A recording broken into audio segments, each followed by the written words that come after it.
Bienvenue à votre émission cette semaine d'Anne-Audrey, édition du 26 juin 2022.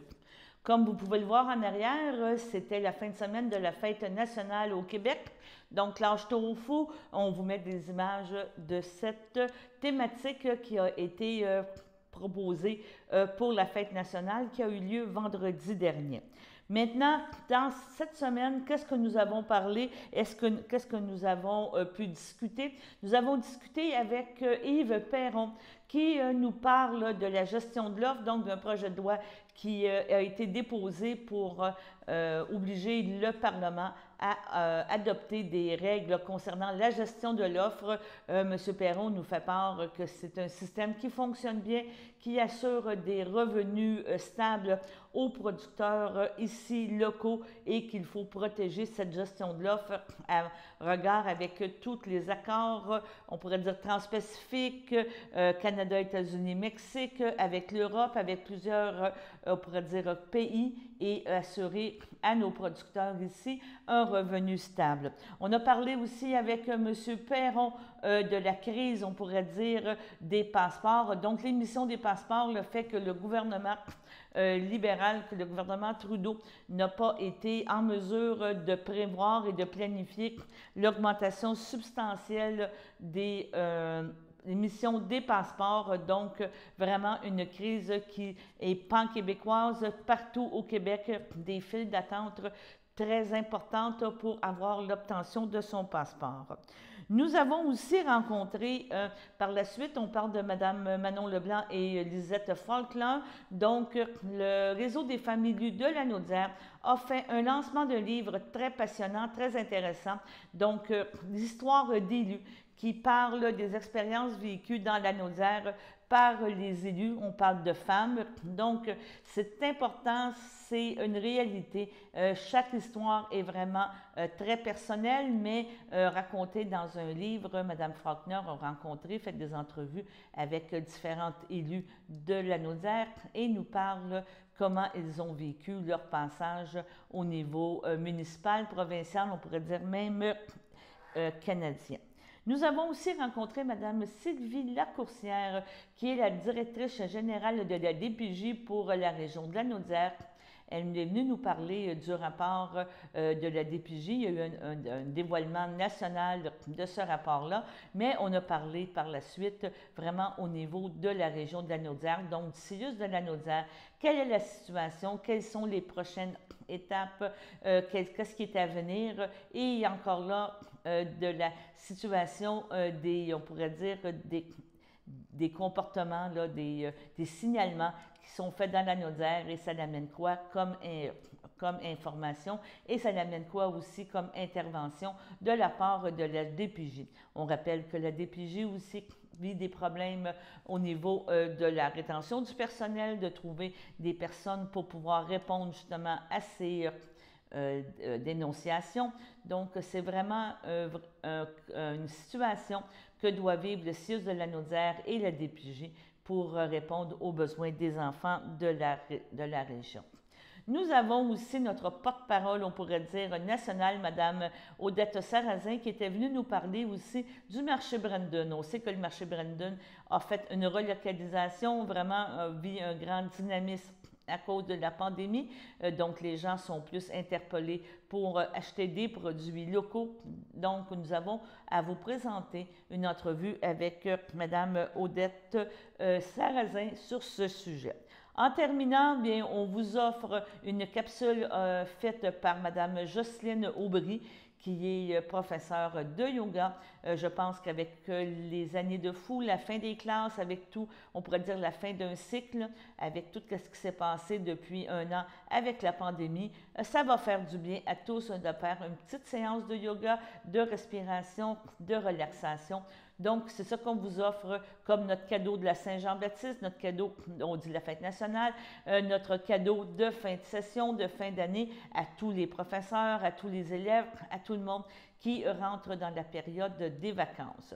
Donc, bonne écoute pour cette semaine dans Dautré. On vous rappelle qu'on vous présente un bulletin de nouvelles quotidien du lundi au vendredi à 18h et en reprise à 12h30 à tous les jours. Donc, bonne écoute et suivez-nous sur les ondes de CTRB. Bonjour Yves, ça va bien? En ce mardi oui, ça va bien. OK.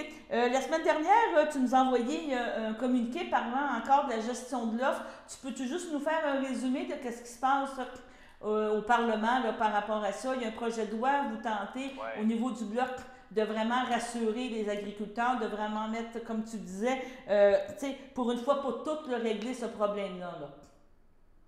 Et voilà, donc dans le fond, c'est la même démarche que nous avions entreprise dans le Parlement précédent avec le feu du C216. Maintenant, il s'appelle C282. Le numéro a peu d'importance, mais l'enjeu, c'est de protéger le système de gestion de l'offre dans les futures négociations d'accords internationaux. On sait que dans les négociations avec le partenariat transpacifique, avec l'Europe, puis avec l'accord États-Unis-Mexique, le Canada a cédé des parts de marché dans la gestion de l'offre. Et un système comme celui-là, Mme Yvon, si on donne trop de parts à l'étranger, ça finit que ça ne fonctionne plus.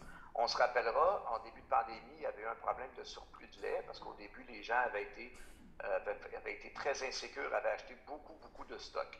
Puis après ça, voyant qu'il n'y avait pas de pandémie, ils ont décidé pas de pénurie, pardon.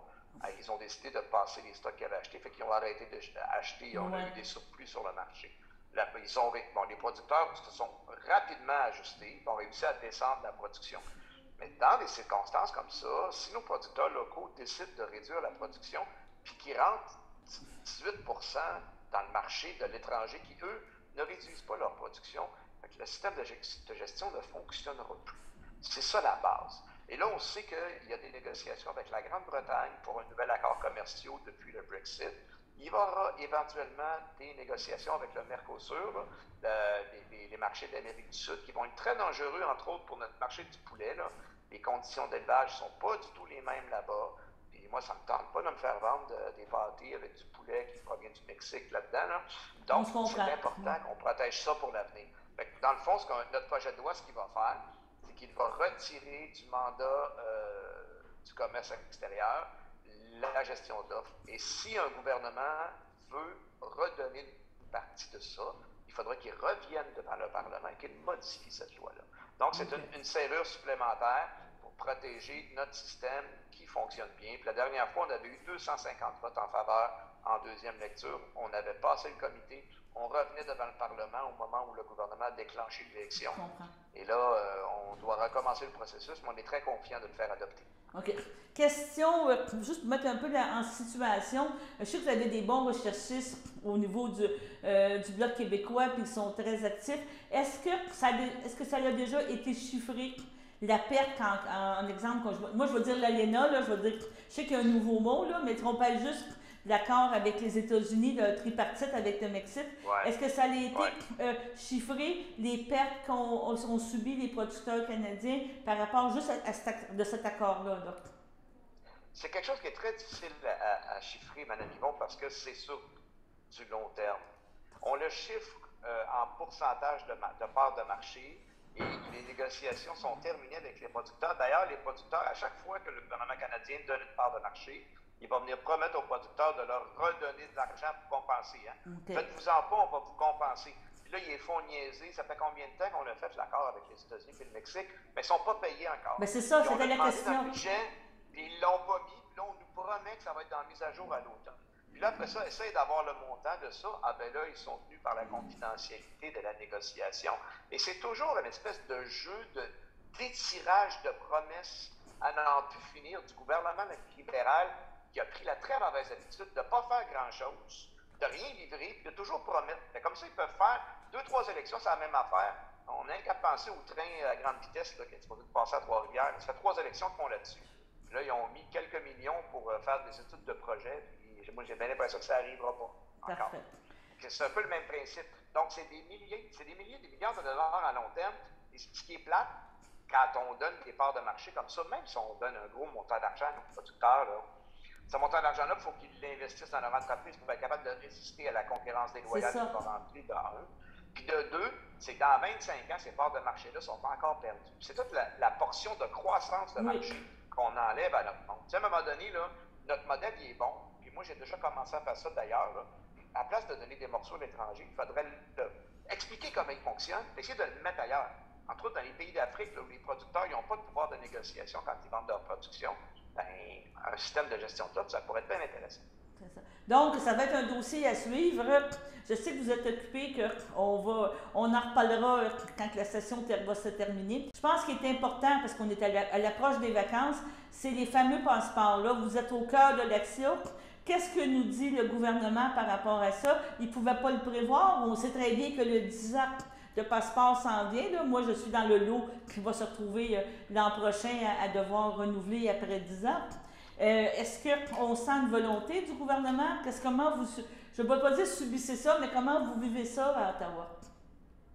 Écoute, si tu as besoin de ton passeport l'an prochain, j'ai quasiment le goût de te dire, fais ta demande tout de suite. C'est l'enfer. C'est... on dirait qu'il n'y a aucune planification à moyen et long terme dans ce gouvernement-là. On savait qu'après 2 ans de pandémie, les gens voudraient voyager. Et on savait aussi que c'est cette année l'anniversaire de l'émission des premiers passeports 10 ans. Donc, toutes les personnes qui ont eu les premiers passeports 10 ans, ils doivent le renouveler cette année. Déjà, là, sans qu'il y ait une incompétence de gestion, il y aurait eu une influence importante. Malgré ça, aucune prévisibilité. On ouvre de 8 à 4, on arrête sur l'heure du midi, on gère ça. En fonctionnaire. Je ne veux pas être péjoratif envers personne, mais tu sais, en bon fonctionnaire. À un moment donné, on en connaît tous des fonctionnaires qui travaillent fort. Là. Oui. Je ne veux pas mettre ça sur le dos des fonctionnaires, mais comme gestionnaire, à un moment donné, il faut que tu élargisses tes heures d'ouverture. Ça fait des mois qu'on leur demande d'ouvrir les bureaux la fin de semaine, le soir. Puis là, on pose des questions à la Chambre des communes, Mme Niveau, puis on se fait répondre « Ah, nos bureaux sont ouverts la fin de semaine », alors que c'est pas vrai. Oui. On se fait mentir en pleine face. Et j'ai des gens, là, dans ma circonscription, je vais vous donner le cas le plus révoltant que j'ai eu dans la dernière semaine. Là. Des gens qui m'ont appelé vendredi, qui avaient dormi 2 nuits au bureau de Laval, qui avaient fait leur demande de passeport le 1er avril, qui partaient dimanche passé. Et ils sont dormis le mercredi soir, ils ont dormi le jeudi soir. Et le vendredi, à midi, alors que le bureau, déjà qui n'est pas ouvert longtemps, supposé fermer à 4 heures, à midi, ils se sont fait escortés par les policiers. Par les policiers qui leur ont dit, si vous refusez de partir, c'est refus d'obtempérer à une consigne d'un policier. C'est une accusation criminelle, ça, madame. Alors, les gens sont obligés de partir. Mais comprenez-vous pourquoi les gens ne voulaient pas partir? Parce que leur voyage est dimanche, le bureau y ouvre lundi.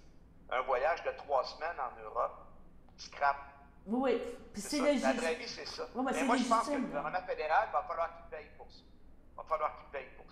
Il y aura quelque chose, je ne sais pas, un recours collectif, quelque chose. Bien, c'est ça qu'on entendait là, aujourd'hui, parce qu'ils refacturent, ils refacturent les frais pour avoir un passeport rapide, là, c'est un 120 150 de plus, que là, il y a bien des gens que j'entendais ce matin qui disaient on pense à faire un recours collectif parce que c'est impensable. Tu sais, c'est pas... Ben oui. Et c'est sûr que ce recours collectif-là va être approuvé. Puis moi, j'invite tout le monde qui a perdu, puis pas juste de l'argent, là, vous avez perdu 2 jours de travail parce que vous êtes obligé d'aller faire du camping en avant d'un bureau de passeport, bien, votre 2 jours de travail, ça vaut quelque chose. Moi, si ça finit par s'organiser, j'incite les citoyens à s'inscrire à ça. Je vais être un des premiers supporters de ça. Je trouve ça totalement révoltant. C'est une véritable république de bananes. Puis ça, on ajoute ça, Mme Yvon, à tout le reste, là. Je vous rappelle que pour l'assurance chômage, qu'on exige une réforme, ça fait plus que 10 ans qu'il n'y a rien qui bouge. À l'automne, il fallait qu'on prouve que les gens étaient allés chercher des paniers alimentaires pour faire débloquer des dossiers. Ça a-t-il du bon sens, ça? Bien, ça n'a pas de bon sens. Ça n'a pas de bon sens. J'ai de la misère à ne pas dire des mots que je ne peux pas dire en ondes quand je parle de ça. Je suis hors de moi, la moitié de la journée, je suis en maudit. Ça n'a pas d'allure. Ça n'a pas d'allure. On se fait promettre des affaires puis il se passe rien. Mais la question, Trois-Rivières, c'est pas mieux parce qu'on parlait des gens à Montréal, mais nous, dans le coin ici, ça sera pas plus vite à Trois-Rivières. C'est ça qu'on comprend.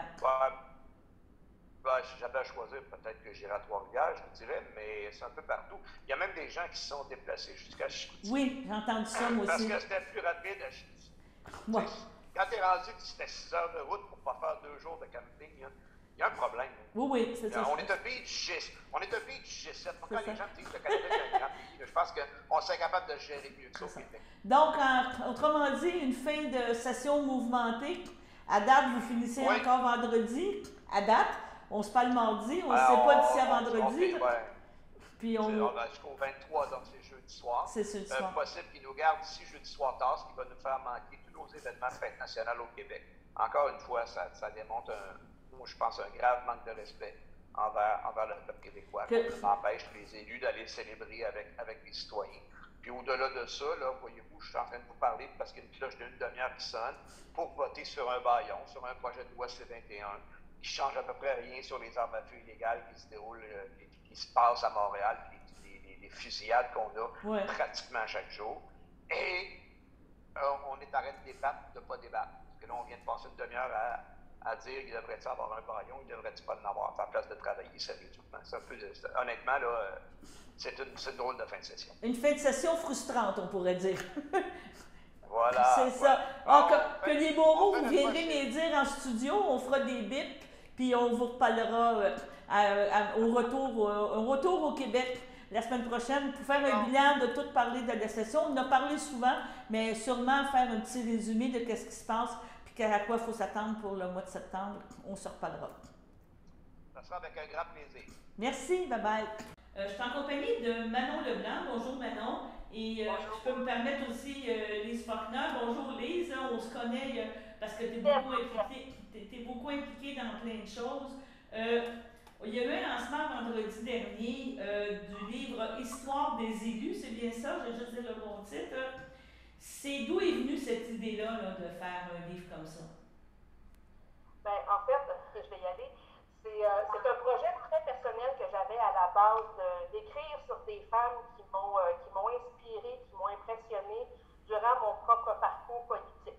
Donc moi, j'ai été élue pour une première fois comme conseillère municipale à Saint-Félix-de-Valois en 2001.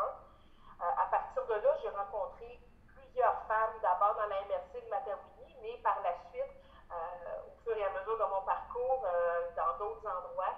Et puis j'avais vraiment envie d'écrire sur ces femmes-là, et savoir un petit peu ce qui les avait motivées à se lancer, connaître un peu plus leur parcours, et puis dans certains cas, avoir une idée un petit peu plus précise des défis qu'elles avaient rencontrés, parce que chacune des femmes qui est dans le livre a vécu des choses différentes, des expériences différentes. Donc à la base, c'est un projet qui était très personnel. Il y a eu un appel de projet du secrétariat à la condition féminine fin 2018. J'ai parlé de ce projet-là au réseau des femmes élues de la Nodière, avec lesquelles je collaborais. Et puis, elles l'ont trouvé très intéressant. Elles ont dit oui. Donc, on l'a présenté dans le cadre d'une activité du réseau des femmes élues, tout simplement. Et puis, le secrétariat à la condition féminine a aussi trouvé que c'était une bonne idée. Donc, ils ont accepté de financer le projet. Donc, c'est un petit peu comme ça qu'est né le livre Histoire des élus. Et Lise, en pensant à ce livre-là, est-ce que tu avais aussi une espèce de dire, je vais créer un parallèle, est-ce que les gens, qu'est-ce que je vis, ça se rencontre ailleurs? Est-ce que, on pourrait dire en conclusion, bien, les parcours même sont différents, ou les expériences différentes, il y a quand même des regroupements, il y a quand même des points qui sont ramenés à chaque fois. Bien, absolument, absolument. Dans les questionnements des femmes avant de se lancer, dans les doutes qu'on peut avoir, ça rejoignait toutes les femmes. On se les pose toutes ces questions-là. Est-ce que j'ai les compétences? Est-ce que je vais être capable de faire ça? Bon, la conciliation, travail, famille ou études, est-ce que je vais y arriver? Et puis ça rejoignait vraiment toutes les femmes là, qui ont été interrogées dans le cadre du livre. On a tout ce point en commun là. OK. Est-ce que psychologiquement, je ne sais pas, c'est dans notre tête, on se crée nous-mêmes des barrières, dans le sens que la question, c'est que, tu sais, un homme qui décide de s'en aller en politique ou d'être dans des postes, on pourrait dire, de gestion, d'administration, de choses, est-ce que, pour lui, c'est normal, puis ça continue? Une femme doit toujours, instinctivement ou inconsciemment, se pose des questions, comme tantôt tu me parlais, tu sais, Marie qui se pose encore des questions après 25 ans. Marie Grégoire, excusez, qui dit, bon, ben, écoutez, là, j'ai déçu mon monde et tout ça, bon, j'aurais-tu pu faire mieux? Est-ce que c'est dans notre nature, tu penses qu'on est fait comme ça, puis qu'un homme ne pense pas à ça pantoute? Je vais laisser Manon répondre, ok? Ben écoutez, oui, je pense que c'est un peu dans notre nature de penser, on disait tantôt, de penser aux autres. Tu sais, on est élevé comme ça aussi, c'est social aussi, mais c'est aussi dans notre nature de penser à la suite des choses, de penser au bien-être des gens qui nous entourent, parce que souvent, évidemment, c'est des postes de service. On est là pour rendre service, on est là pour la communauté. Alors, quand on la déçoit, on a l'impression d'être passé à côté de quelque chose ou de ne pas avoir donné suffisamment. Et oui, c'est plus dans notre nature. Les hommes aussi déçus, évidemment, mais j'ai l'impression qu'ils passent plus rapidement à autre chose. Et comme tu disais, je pense que l'exemple de Lisette tantôt, vous en parliez aussi, de Marie Grégoire qui, 25 ans plus tard, est encore un peu... elle a encore un peu sur le cœur de la défaite qu'elle a eue parce qu'elle a l'impression justement d'avoir déçu ces gens, plus qu'elle-même. Alors souvent on fait passer les autres avant et c'est la beauté aussi des femmes en politique d'une certaine façon parce qu'on est là justement pour le service de la communauté et on le fait un peu instinctivement et malgré nous, là, tu sais. Donc je pense que justement ces postes-là nous conviennent très bien finalement. Et c'est pour ça qu'on veut la parité, c'est pour ça qu'on veut être là, parce que cette voie-là, cette façon d'être là, cette façon d'aborder la politique aussi, d'aborder les gens, elle est un peu propre à nous. Et c'est une richesse, évidemment, que je pense que tout le monde bénéficierait. Alors, voilà. Le livre parle de combien de femmes? Je ne sais pas lequel des deux qui veut me parler maintenant. Un petit peu, tu as parlé, Lisette, de l'écriture, de la conception, mais si on fait un résumé du livre, c'est combien de femmes? Est-ce que chacun a tout de suite dit oui d'emblée ou c'était un très gros travail de les recruter? C'est une bonne question, Lisette. C'est facile à répondre aussi. Donc, on est 22 à partager notre expérience. En fait, ça a été facile. Non, ça n'a pas été facile de recruter des femmes, en fait, parce que c'est le choix qui a été difficile. Okay. Moi, j'avais quand même toute une liste de femmes que je voulais rencontrer. On est venu compléter avec des candidatures peut-être plus récentes qui amenaient aussi de bons exemples d'implication de femmes plus jeunes ou issues de diversité, par exemple.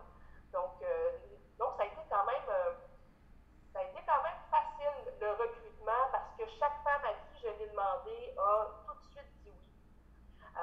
Et puis dit oui sur une base, je vous dirais, c'est un acte de foi que les femmes faisaient parce que moi, quand je leur demandais de participer, je leur disais, vous n'aurez pas droit de relecture avant que ça paraisse.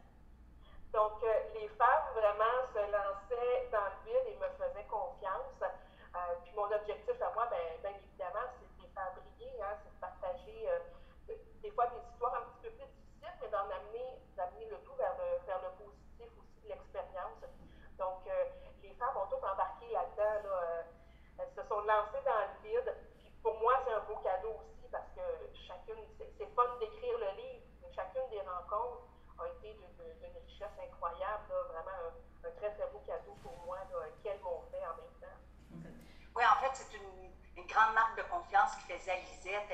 Elle a établi aussi sa réputation, sa façon d'être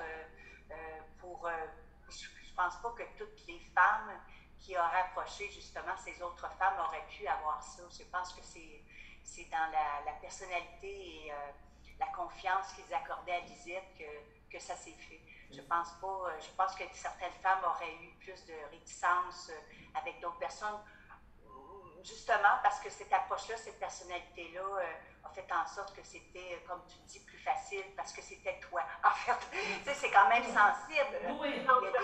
Il y a des témoignages là-dedans qui sont quand même, tu sais, que les femmes ils vont assez loin dans leurs témoignages. Alors, il fallait cette marque de confiance. C'est ce qui fait l'intérêt du livre aussi, la beauté du livre, puis la diversité de ces témoignages-là, comme le disait tantôt.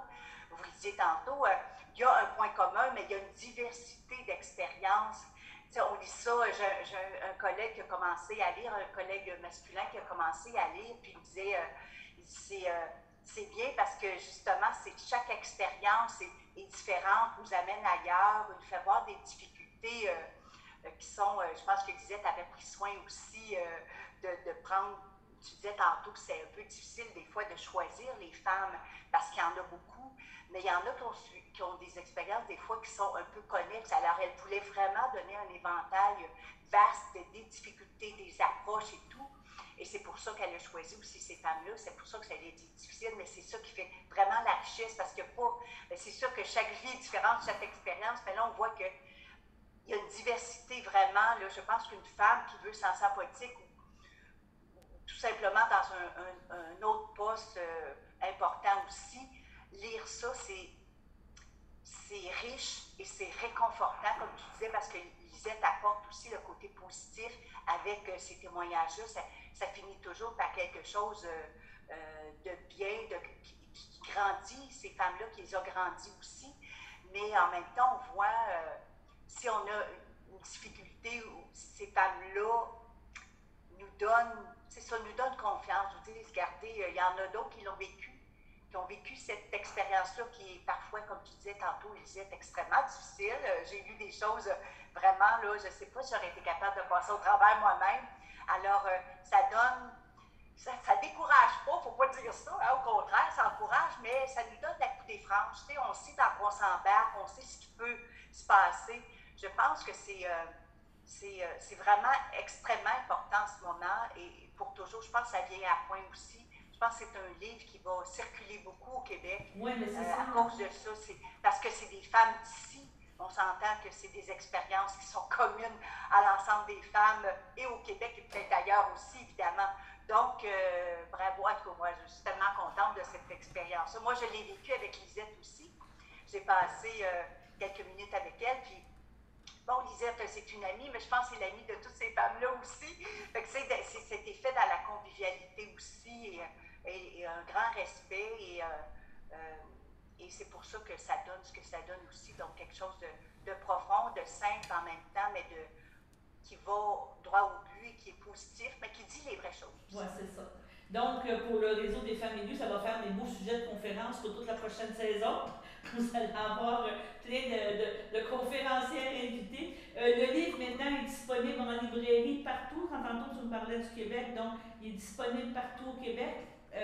Où il va y avoir un autre lancement, peut-être Montréal. Je ne sais pas, je pose la question. Là.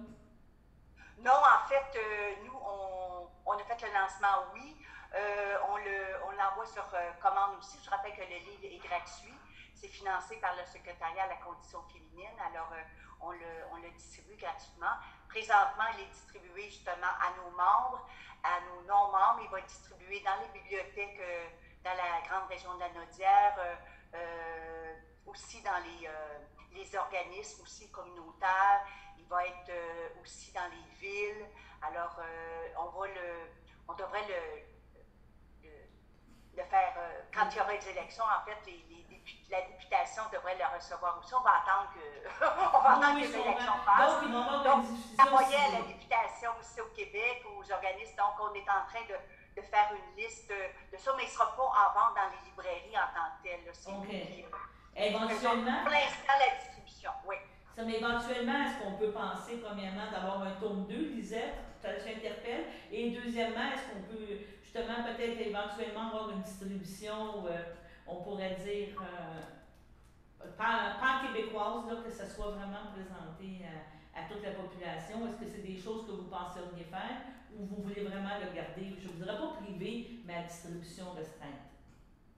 Moi, je dirais que là, c'est sûr qu'il y avait quand même c'est un projet qui était financé par le secrétariat à la condition féminine. C'est un peu la raison pour laquelle, présentement, les copies qui ont été imprimées sont remises et distribuées de façon stratégique et gratuitement à certains endroits, à certaines personnes. Bon, une fois que ce sera écoulé, puis qu'il y a encore, il va sûrement y avoir encore de la demande, ben, il pourra y avoir réimpression. Puis là, probablement que le réseau là, va trouver une façon aussi de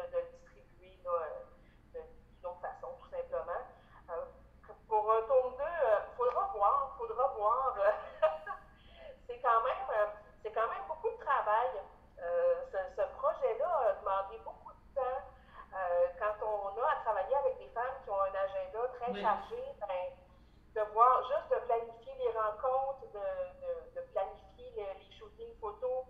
Ça a été beaucoup de temps, ça a été un travail de longue haleine. Je ne dis pas non, si on voit qu'il y a toujours un engouement bien précis pour le premier, pourquoi pas, on pourra s'asseoir et en discuter avec le réseau, tout simplement, là, parce que c'est un projet qui se fait bien en partenariat avec cet organisme. Donc, mesdames, je vous remercie beaucoup de votre présence ce matin. C'est très inspirant. J'aimerais ça être dans les organismes communautaires qui puissent bénéficier de de cette diffusion parce que je sens que ça serait on peut vous en envoyer un sans problème dans les médias. Ne craignez rien. On vous oubliera non, pas. mais c'est sûr, ça va être une belle lecture d'été, une belle lecture inspirante. Puis je pense qu'au niveau du réseau des femmes élues de la Naudière, vous faites un travail fantastique. Vous justement, vous mettez en valeur les femmes, le travail des femmes. Et on a beau avoir tous les beaux slogans de parité et tout. Il faut que ça se vive sur le terrain. Il faut qu'on soit capable encore de travailler fort pour qu'on ait la place des femmes. On a eu une première ministre, mais on a eu à peu près 6 mois, 8 mois, mais vraiment un petit peu plus. On a eu une Véronique Yvon, on est chanceuse dans la région, mais il en faut d'autres comme ça, puis il faut avoir d'autres personnes qui prennent leur place, puis pourquoi pas des femmes. C'est ça que mon commentaire. Voilà. Merci beaucoup. Merci, Lisette. Merci de l'invitation. Merci. C'est ça, tu es encore à Saint-Félix comme conseillère municipale, hein? Non, présentement, je suis conseillère municipale à Lavaltrie. C'est ça, c'est Lavaltrie, hein, c'est ça. Là, c'est pour ça que je me posais la question, parce que nous autres, à la télé, on voudrait beaucoup s'impliquer avec Saint-Félix, puis on essaye de trouver des façons, on fait des conseils municipaux, on filme plein de choses qu'on présente puis, avec différentes municipalités. Puis je te dirais que Saint-Félix, c'est dans notre coin de mire parce que Derry est à Saint-Félix, c'est pas Vidéotron. Contrairement à Lavaltrie, qui est avec Vidéotron, qui n'est pas avec Derry, Saint-Félix souffre un peu je te dirais, de manque d'informations locales et choses. En tout cas, je vais réappeler Audrey, c'est ça que je me demandais. Absolument. Ben, c'est ça. Un petit peu d'influence, là, mais moins qu'avant. Non, c'est beau. Je savais que tu étais encore conseillère, on se voit encore sur d'autres panels, sur plein de choses, mais c'était pour ça que je voulais juste confirmer avec toi là, que c'est ça, j'avais dit que tu étais Lavaltrie, puis tu m'as parlé de Saint-Félix, que c'est ça qui m'intriguait. Bon, ben c'est bon. Que je vous remercie. Puis au niveau des femmes élues aussi, gênez-vous pas. Vous avez des choses, d'autres informations, des vidéos, on est toujours là. On fait des Facebook Live maintenant, on fait plein de choses qu'on offre aux organismes là, avec les. Merci. Oui, c'est ça. Merci de l'invitation, c'est très gentil. D'accord. Merci. Bye. Merci, bonne journée à vous. Oui. Hier, c'était le dévoilement national, dans le fond, toutes les DPJ, même au niveau national. Et il y a eu beaucoup de questions, beaucoup de questionnements. Il y a eu beaucoup de signalements, mais au bout de la ligne, ça ne veut pas dire qu'il y a eu des interventions. C'est deux statistiques vraiment différentes. Signalement, c'est parce que les gens sont plus conscients on pourrait dire, de la situation d'un enfant, de qu'est-ce qui peut se passer. Il y a plus de questionnements qu'on avait avant. En fait, ce que je peux dire, c'est que cette année, il y a eu une augmentation. Comme dans les dernières années, on a toujours connu des augmentations depuis les 3-4 dernières années. Cette année, on conclut l'année au 31 mars avec 11 384 signalements qui ont été traités. Alors, à votre question sur le nombre de signalements traités, qu'est-ce que ça signifie? Ça ne veut pas dire qu'il n'y a pas d'intervention. Ce que ça veut dire, c'est qu'il y a eu 11 384 appels de gens qui se sont inquiétés de la situation d'un enfant, évidemment qui ont contacté le DPJ et qui se sont permis, évidemment, de nommer des préoccupations concernant un enfant. Dans ces situations-là, évidemment, on prend l'appel, mais aussi on va faire des vérifications complémentaires qu'on appelle. Donc, ils vont vérifier les intervenants. Est-ce qu'on a d'autres informations qui pourraient nous aiguiller sur le besoin d'aide qu'un enfant peut avoir dans la situation qui nous est présentée?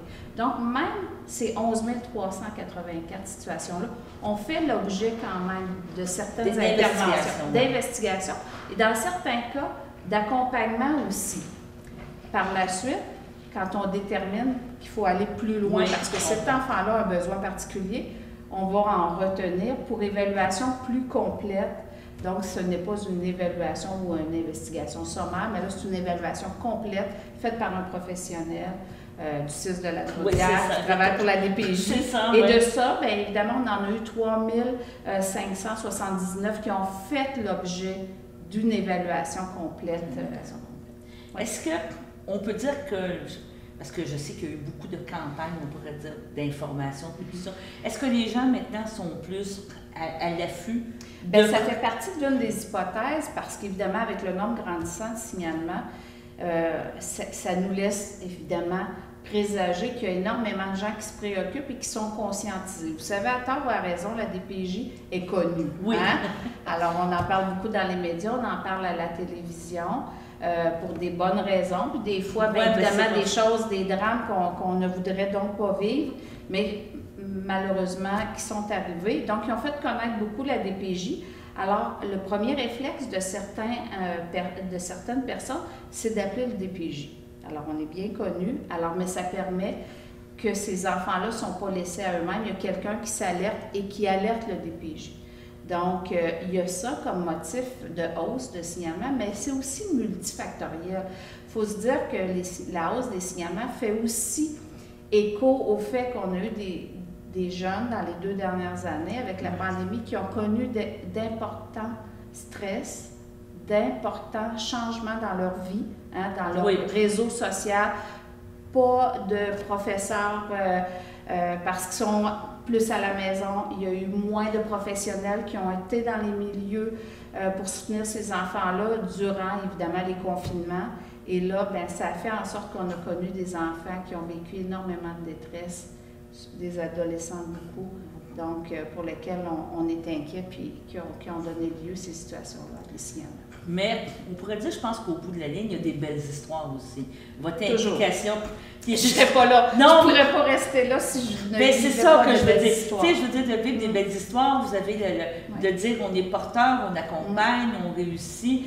C'est tout un défi là, que vous avez à relever en tant que directrice, parce qu'on est conscient que, comme vous dites, il y a beaucoup de demandes, mais ces investigations-là, il faut les faire. Il faut que le personnel soit adéquatement formé pour le faire. Puis le bilan, il vise aussi à faire état de ces situations-là, de ces projets-là qui sont innovateurs aussi. On en a plusieurs dans la région de la Naudière, mais il y en a aussi à la grandeur de la province.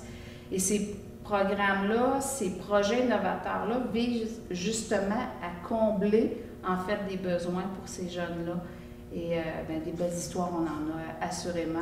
Les professionnels qui sont là, sur place, sont dédiés. Hein? Il faut avoir cette mission-là de protéger les enfants, très ancrée en soi. Et les professionnels qui sont dans nos équipes sont là pour la mission des enfants. Donc, des belles histoires, on en a des réussites, évidemment, pour ces enfants. On peut s'en sortir. C'est ça qu'on pourrait dire exactement. Inévitablement. Si on fait un résumé. Est-ce que vous avez une moyenne d'âge aussi pour la région de la Naudière? Ça va de la petite enfance, du bébé 0 à 18 ans, parce que dans le fond, vous accompagnez tant que la personne n'est pas majeure. Exactement. Puis on va des fois au-delà maintenant. Hein? On peut aller au-delà du 18 ans avec certains critères, quand les jeunes doivent continuer à être hébergés, à fréquenter le milieu scolaire. Donc, le DPJ ne va pas systématiquement mettre fin au service le jour de ses 18 ans, mais il peut continuer, évidemment, quand jeune et volontaire, on peut continuer à offrir des services. Je vous dirais qu'on remarque encore une hausse. Donc, on est vraiment dans une période très critique. C'est une période généralement critique de toute façon parce que la fin des classes nous amène vraiment des préoccupations. Donc, les enseignants, les professionnels des centres de services scolaires sont nos deuxièmes signaleurs et les premiers répondants, on pourrait dire. Et donc, évidemment, à la veille de la fin de l'année scolaire, les préoccupations sont vraiment grandes et actuellement, on vit énormément de pression sur le nombre de signalements. Est-ce que vous croyez que la situation qu'on est en train de vivre aussi, je ne peux pas dire qu'elle veut pas, ça se reflète dans les enfants, le manque de personnel. Là, on va parler d'inflation, on parle peut-être de récession, d'augmentation des taux d'intérêt. Donc, ça crée des bulles différentes, des problématiques que les enfants ressentent. Hein. Je pense que comme vous dites, ça s'avance en allant, mais pas parce qu'on veut, mais il y a beaucoup de pression présentement. Bien, c'est multifactoriel, comme je disais tout à l'heure. Hein. Ce n'est pas seulement le fait que les gens sont sensibles à la cause des enfants et sensibilisés et du fait qu'ils connaissent la DPJ, qu'il y a plus de signalements. Mais évidemment, on a tous les enjeux de pauvreté, hein, les enjeux de perte d'emploi, les enjeux évidemment de conflits de séparation, conflits de garde, violence conjugale.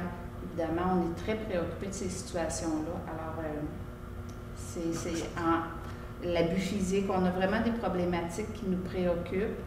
Et pour la prochaine année, pour l'instant, on n'a pas d'indication à l'effet qu'on aura moins de situations préoccupantes. Je vous sens soucieuse par rapport à ça. Très soucieuse. Donc, dans le sens, je veux dire, vous devez sûrement vous poser, puis c'est pas méchamment, là, mais tu sais, vous posez la question, est-ce que je vais être capable de livrer, de quelle façon je vais livrer, parce que c'est pas évident, là, vivre avec ça tout le temps. Non, mais on a quand même espoir. On continue à travailler, à chercher beaucoup des solutions avec nos équipes. On veut, mais l'autre enjeu aussi qu'on n'a pas nommé encore, c'est l'enjeu du défi du personnel. Oui, c'est ça. Ça, pour nous, actuellement, il y a quelques minutes, j'étais en conférence parce qu'on a des enjeux, pas juste à la Naudière, c'est à la grandeur de la province, pas juste à la DPJ, dans tous les corps de métier. À la DPJ, on le vit beaucoup et ça génère évidemment d'inquiétude parce qu'au bout du compte, c'est des enfants qui sont vus dans des délais plus longs et c'est ça qui me préoccupe le plus actuellement. Non, je vous vois. Puis c'est sûr. Donc, on fait un appel à tous. On peut dire tout de suite, venez travailler, vous regardez, vous êtes une bonne personne, c'est un beau milieu.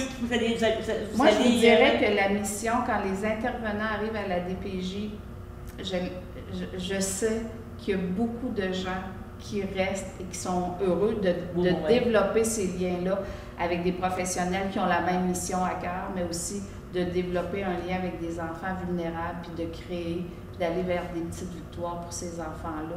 C'est assurément des équipes gagnantes, puis ces gens-là restent.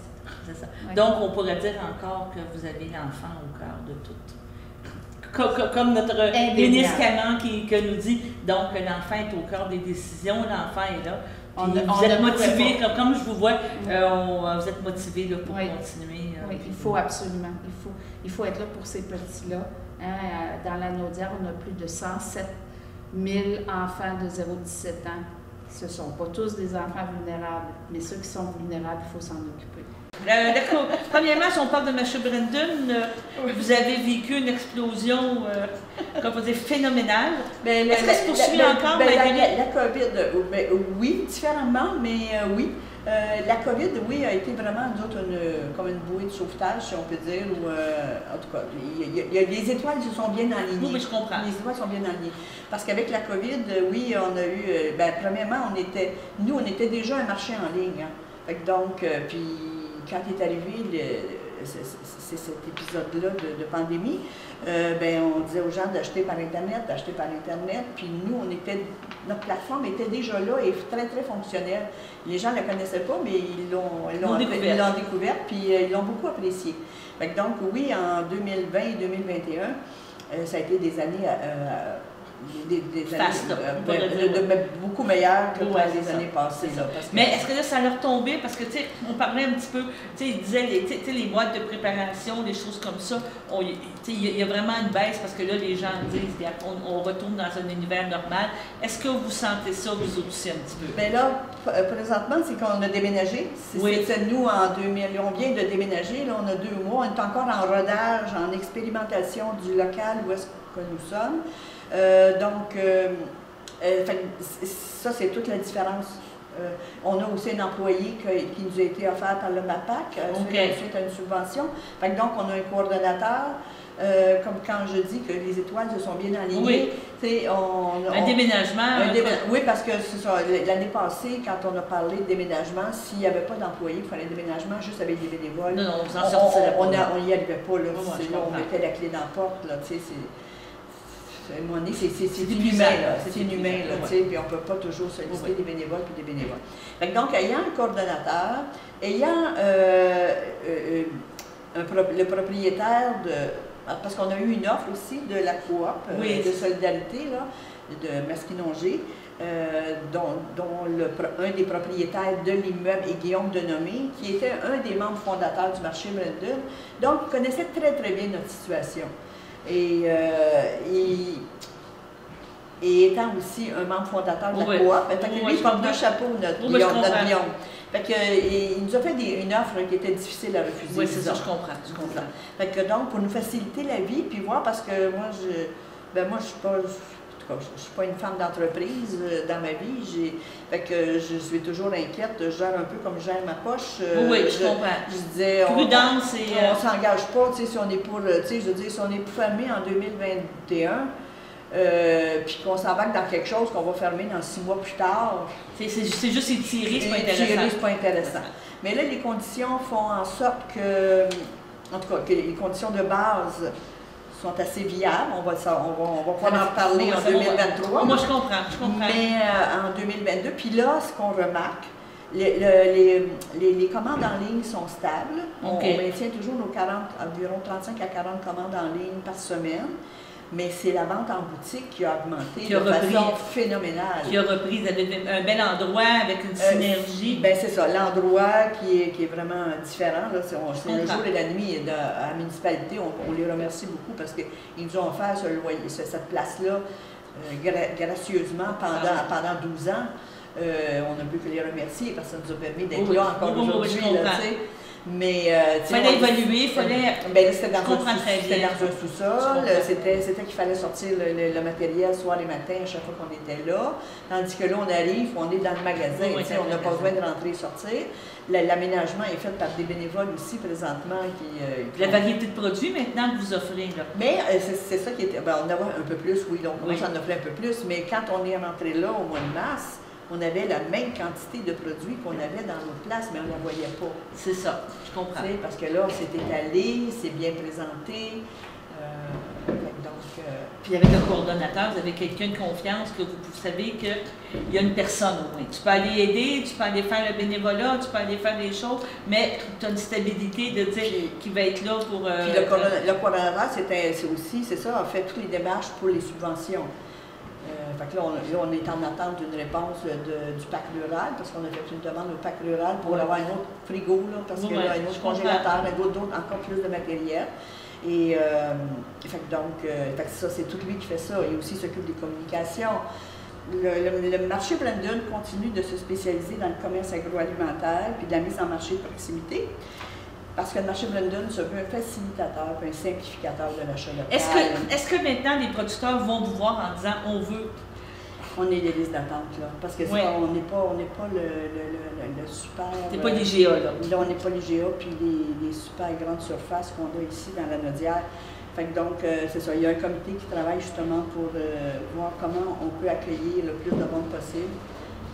Mais en ayant toujours de la diversité, on ne veut pas devenir une place juste d'un produit. Je comprends, pas juste avoir juste du pain. Tu vas avoir une variété. Le pain est la moins bonne exemple parce que le pain est difficile à trouver, un pain local et oui, tout mais ça. non, mais qu'est-ce que c'est ça, mais tu penses au savon, par exemple. Bon, je comprends. Je n'osais pas, là, mais tu sais, tu peux pas mettre d'eau sorte parce que, premièrement, ça va être une question aussi de rentabilité pour chaque producteur. Oui, mais mettons qu'ils voudraient faire juste pour avoir une vitrine, mais nous autres, on n'a pas la place physiquement pour les mettre toutes. Là, en tout cas, il y a certaines règles pour pouvoir... Oui, c'est ça, c'est à concevoir. Fait que donc... mais vous êtes ouvert pas 7 jours par semaine? Non, c'est ça. Là, on est ouvert présentement du mercredi au samedi. Mais le mercredi, c'est de midi jusqu'à 18h. Mercredi, jeudi, vendredi jusqu'à 18h. Samedi, 10h à 14h. Nos heures vont probablement varier durant l'été. Pour de l'achalandage, de gens et tout ça. Puis on a un employé. Puis là, on a un employé, c'est ça, pendant ces heures-là. Et on vient d'avoir, avec Employé Canada, on a 2 postes qui nous ont été accordés. Là, on en a un présentement qui travaille. On est à la recherche d'un autre. Ah, OK. Parfait. À vous intéresser? À vous intéresser. Bien, oui, une belle expérience. Employé Canada, c'est des jeunes là, je ne sais plus c'est l'âge, ça fait. C'est 15 à 30 ans. 15 à 30 ans, bien merci, Mme Yvon. Et puis pas besoin de retourner à l'école. Non, bien il y a ça aussi, c'est ils ont changé des règles, c'est ça, ils ont changé des règles. C'est des expériences de travail. Expériences de travail. Donc, on est à la recherche aussi d'employés. Puis toujours de notre employé subventionné avec le Service Québec. On relance encore, on va le relancer encore de façon plus précise c'est ça. avec le Service Québec pour un emploi subventionné. Ça veut dire que c'est un emploi d'une trentaine de semaines. 30 semaines.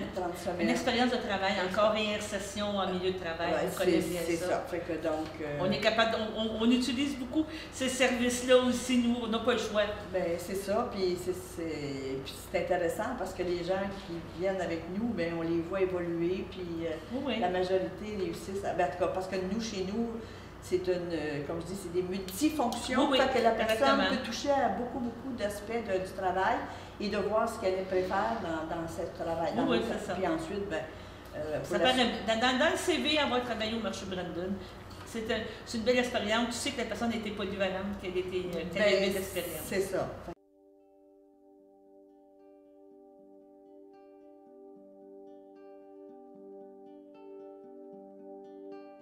On va commencer debout. Donc, je vous rappelle que c'est le dernier cours de la série. Là, j'imagine que tout le monde est au courant. J'en ai parlé la semaine passée. J'ai envoyé une infolettre et j'ai fait l'annonce sur Facebook. Et puis, à nouveau, là, je remercie l'équipe du CRTB, Xavier, qui est juste devant, derrière la caméra, et puis Daniel, qui est derrière l'écran.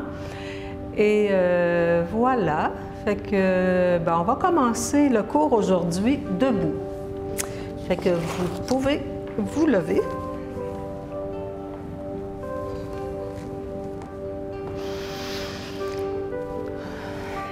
Et puis, oui. Oui, il faut éteindre les micros si ce n'est pas déjà fait. OK. Donc, une position confortable. Et on va prendre quelques instants pour s'intérioriser. Donc, assurez-vous que les genoux sont déverrouillés, que les épaules sont relaxes, que les mâchoires sont relaxes.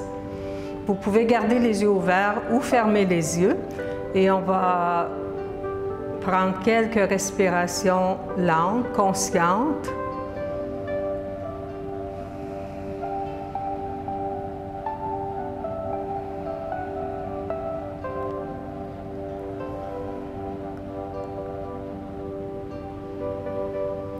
Et répétez mentalement son Sankalpa à quelques reprises.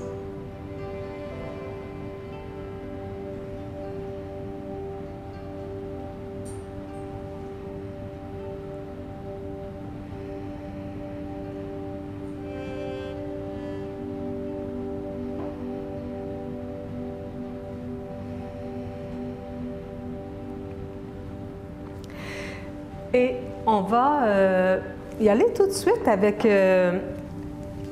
la mudra du jour.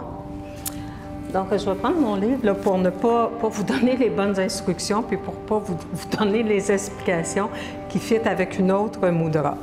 Donc, c'est une mudra pour cultiver sa joie. Fait que j'ai pensé que c'était opportun avec la neige qu'il y a là, aujourd'hui dehors, puis avec les nouvelles là, par rapport à la pandémie qui ne s'essouffle pas, on dirait. Donc, cultiver sa joie en toutes circonstances, voilà ce que les mudras proposés vont vous apporter. En fait, il y a toute une série de mudras là, qui est toujours issue du même livre. Il y a toute une série de mudras qui aident à cultiver la joie ou à réguler les émotions, mais on va en faire seulement qu'une aujourd'hui. Donc, si vous vivez une journée de rêve, une mudra vous fera prendre davantage conscience de cette chance. Si vous vous sentirez encore mieux, vous sentirez encore mieux sa puissance que vous décuplerez. Si vos jours sont noirs, une mudra sera comme un rayon de soleil qui réussit à percer entre deux gros nuages de la tempête. Si tout est gris, une mudra vous aidera à faire venir la joie, à la provoquer même, puis à l'entretenir et à la garder bien au chaud. Donc, la mudra, c'est celle-ci. Donc, la paume des mains est tournée vers soi. On accroche les pouces ensemble et puis les autres doigts sont ouverts. Donc, les mains, je pense que c'est au niveau du cœur, là, mais je vais vous lire l'explication pour être certaine que je ne fais pas d'erreur. Donc, ça s'appelle Garuda Mudra et geste de l'aigle, roi des oiseaux. Donc, croisez les mains devant la poitrine, la main gauche restant vers l'extérieur alors que la main droite est près du corps. Les paumes des mains font face au cœur, les pouces entrelacés. Les pouces accrochés et les autres doigts étendus forment les ailes d'un oiseau. Les doigts peuvent être assemblés ou écartés. Bon. Garuda Mudra cultive l'harmonie et offre un sentiment de légèreté et de liberté. On la surnomme le geste de l'aigle en la position des doigts rappelant les ailes d'un oiseau.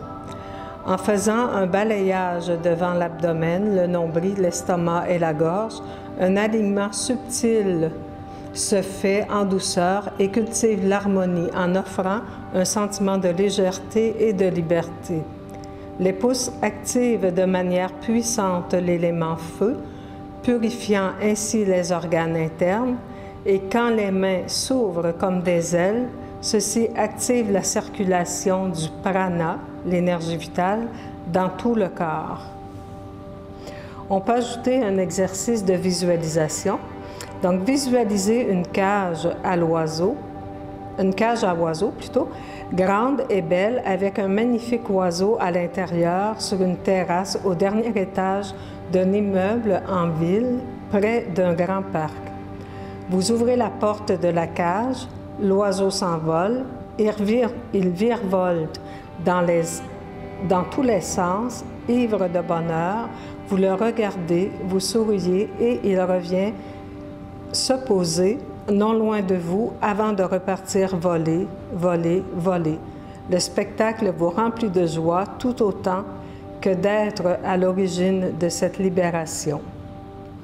Et le Sankalpa qu'on peut dire intérieurement, je me sens bien, je me sens libre, je me sens en joie.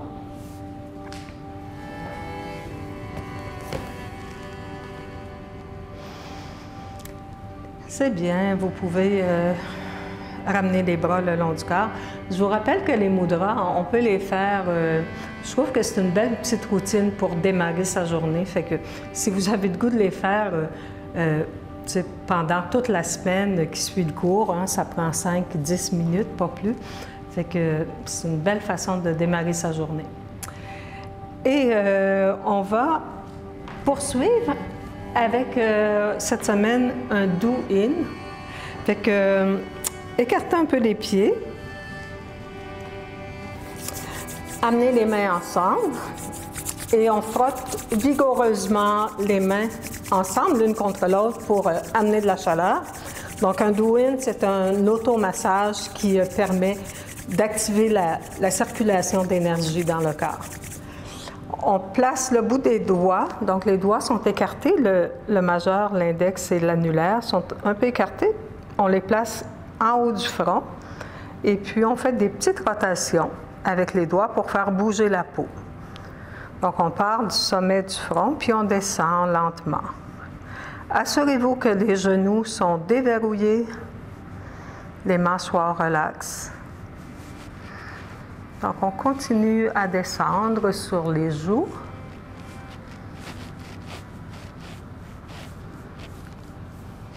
Jusqu'au maxillaire inférieur. Et puis, on va poursuivre avec des gestes plus spécifiques. On va coller, peut-être, Xavier, que tu pourrais